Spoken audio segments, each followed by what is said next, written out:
চারজন নবীর চারটি শ্রেষ্ঠতম দোয়া।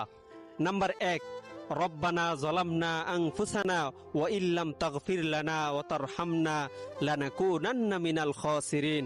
হযরত আদম আলাইহিস সালামের দোয়া, সূরা আরাফ আয়াত নাম্বার 23। নাম্বার 2, লা ইলাহা ইল্লা আনতা সুবহানাকা ইন্নী কুনতু মিনাজ জালিমিন। হযরত ইউনুস আলাইহিস সালামের দোয়া, সূরা আম্বিয়া আয়াত নাম্বার 87। নাম্বার 3, রব্বি ইন্নী যালামতু নাফসি ফাগফিরলি। হযরত মুসা আলাইহিস সালামের দোয়া, সূরা কসস আয়াত নাম্বার 16। নাম্বার 4, রব্বানা আতিনা ফিদ দুনিয়া হাসানা ওয়া ফিল আখিরাতি হাসানাতাও ওয়া কিনা আযাবান নার। হযরত মুহাম্মদ সাল্লাল্লাহু আলাইহি ওয়াসাল্লামের দোয়া, সূরা বাকারা আয়াত নাম্বার 201। এখন কথা হলো, আপনি তো এই সুন্দর দোয়াগুলো জানলেন, আপনি শেয়ার করে